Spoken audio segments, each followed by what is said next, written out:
Hello everyone, it's Fred once again from Notes of a Nomad. Today I want to talk a little bit about the attitude that I've gained and some ideas I've gained about living the life of a nomad.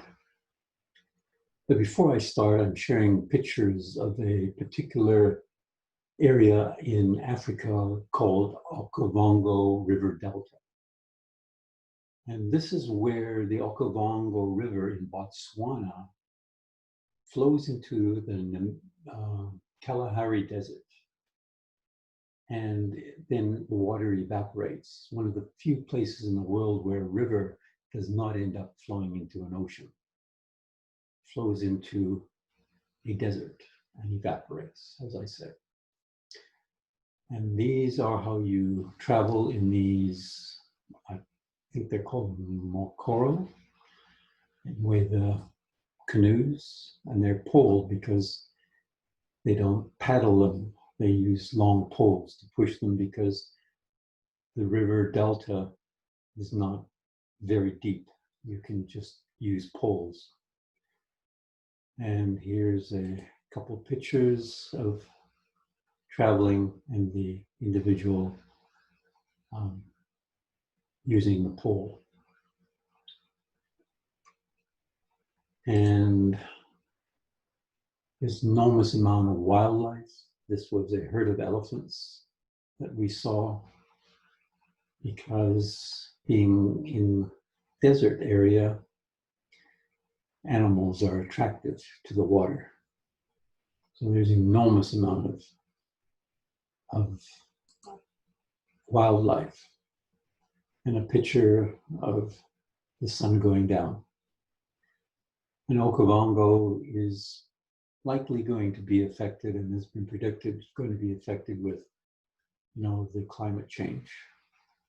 So it is a World Heritage Site and a fascinating place in Africa. It's known as one of the wonders of Africa. So I just wanted to stop sharing my screen and talk a little bit about what I've discovered about being a nomad. And I think it has a lot to do with attitude. And I recently read in one of my favorite books, Tools of a Titan by Tim Ferriss, about vagabond, or related to me as nomadic lifestyle. And it said a few things like, it's got nothing to do with demographics, like your age or your ideology or your income. But it's got everything to do with personal outlook and personal attitude. Because it requires you to go through the world in a more deliberate way. And you have an attitude of friendly interest in people and places and things. And it makes you want to explore in the truest and most vivid sense of the word. When I say explore, like I have just recently, this past few days, moved to the location I'm at now.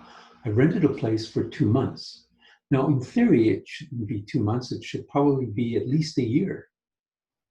But I find 2 months is a nice time, and it's a challenge. I'll meet more people, and it's more of a challenge. If I rent it for a year, it's boring. And so I like the fact that I'll be here, I'll meet other people, I learn something else, and the challenges can be small. What do I pack? I put everything in my little Toyota Corolla station wagon, including my rowing machine. And I arrive at a place, I unpack it, and I'm in business with my computers and my blender and my food and my clothes. And that's about everything I have in life. I don't have a lot of ancillary stuff. Storage, I have a couple bins of mementos, certificates and things, and maybe some clothes, but nothing. So when I pass away, my family won't have a house and all sorts of things to sort out. There's basically very little. So that's looking at things and looking at life and looking at challenges in a different way. And it's about gaining courage to loosen your grip on the so-called certainties of the world. And let's face it, COVID-19 has taught us that nothing is certain in the world. So it's a private choice because society is constantly informing us this is how you should live your life.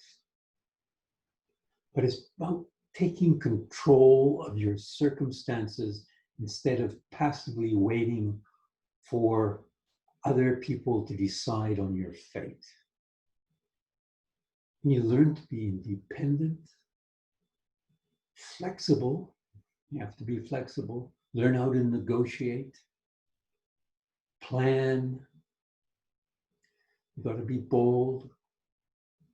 You learn to be self-sufficient. And you learn to improvise.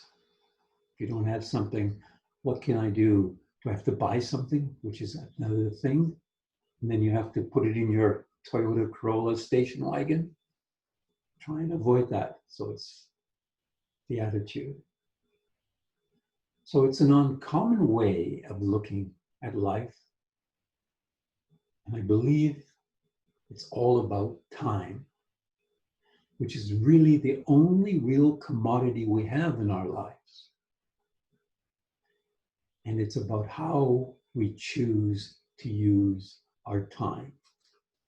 So that is the attitude that I've learned and I'm still learning. It's the life of a nomad.